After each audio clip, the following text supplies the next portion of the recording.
கள்ளக்குறிச்சி விஷச்சாராய மரண வழக்கை சிபிஐக்கு மாற்றி சென்னை உயர்நீதிமன்றம் தீர்ப்பளித்திருக்கிறது. இது தொடர்பான அண்மை செய்தியை பார்த்து வருகிறோம். இது பற்றிய கூடுதல் தகவல்களை வழங்குவதற்காக நம்முடைய செய்தியாளர் ரமேஷ்குமார் இணைகிறார். ரமேஷ், விவரங்கள். கள்ளக்குறிச்சியில சுகுணாபுரம் பகுதியில் கடந்த ஜூன் மாதம் விஷச்சாராயம் குடித்து 66 பேர் பலியான சம்பவம் தொடர்பான வழக்கை இன்றைக்கு சென்னை உயர்நீதிமன்றம் சிபிஐ விசாரணைக்கு மாற்றி உத்தரவிட்டிருக்கிறது. தமிழகம் முழுவதும் பெரும் பதட்டத்தை ஏற்படுத்திய இந்த சம்பவம் குறித்து ஏற்கனவே சிபிசிஐடி போலீசார் விசாரணை நடத்தி வந்தார்கள்.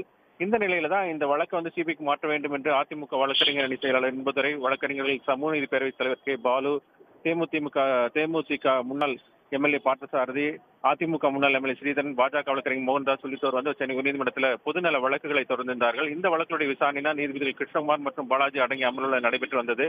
அப்போது மனுதாரர்கள் தரப்புல கடந்த 2023ஆம் ஆண்டுல மரக்காணத்தில் இதே போல விஷச்சாராயம் குடித்து 30 பேர் பலியானதாக அவர்கள் தரப்புல வாதிடப்பட்டது. மேலும் இதுல அதிகாரிகளுக்கும் தொடர்பு இருப்பதாகவும் அந்த குற்றச்சாட்டுகள் எல்லாம் முன்வைக்கப்பட்டது. அண்டை மாநிலமான புதுச்சேரியிலிருந்து எத்தனால் கொண்டு வரப்பட்டதுனால விசாரணை சிபிஐக்கு மாற்ற வேண்டும் என்றுதான் அவர்கள் தரப்புல கோரிக்கப்பட்டது. ஆனால் அரசு தரப்புல என்ன தெரிவிக்கப்பட்டது என்றால், எதிர்காலத்தில் இது போன்ற நிகழ்வுகளை தடுக்க ஆலோசனை வழங்க ஓய்வு பெற்ற நீதிபதி கோகுல்தாஸ் தலைமையில் ஆணையம் அமைக்கப்பட்டுள்ளது என்றும், கள்ளக்குறிச்சி சம்பவத்தை தொடர்ந்து மாவட்ட ஆட்சியர் இடமாற்றம் செய்யப்பட்டார் என்றும், காவல் கண்காணிப்பாளர், மதுவிலக்கு பிரிவு அதிகாரிகள் பணியிடம் நீக்கம் செய்யப்பட்டார்கள் என்றும் தெரிவிக்கப்பட்டிருந்தது.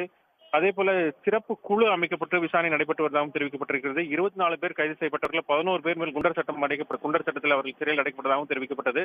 புலன் விசாரணை முடிந்து இறுதி அறிக்கை தாக்கல் செய்ய உள்ள நிலையில சிபிஐக்கு மாற்றத்தில் எந்த பயனும் இல்லை என்றும், இதுல யாருக்கும் உள்ளூர் அரசியல்வாதியோ போலீசாருக்கு உடந்தையாக செயல்பட்டார்கள் என்பது எந்த ஆதாரம் இல்லாமல் கடுமையான எதிர்ப்பு செய்யப்பட்டிருந்தது. இந்த நிலையில தான் இந்த வழக்கில் செய்தி குறிப்பிடாமல் தீர்ப்பு ஒத்திவைக்கப்பட்டிருந்த நிலையில இன்றைக்கு அனைத்து தரப்பு வாதங்களை முடிவடைந்த நிலையில வழக்கினுடைய தீர்ப்பை நீதிபதிகள் என்று வழங்கியிருக்கிறார்கள். நீதிபதிகள் டி கிருஷ்ணகுமார் மற்றும் பிபி சீனிவாஸ் ஆகியோர், பிபி பாலாஜி ஆகியோர் அடங்கிய அந்த அமர்வு என்பது தற்போது இந்த தீர்ப்பை வழங்கியிருக்கிறது. இது குறித்து தற்போது பாமகவினுடைய செய்தி தொடர்பாளர் கே பாலு பேட்டியளித்து வருகிறார். அதை காண்போம். உடனுக்குடன் செய்திகளை தெரிந்து கொள்ள சன் நியூஸ் பெல் ஐகானை கிளிக் பண்ணுங்க.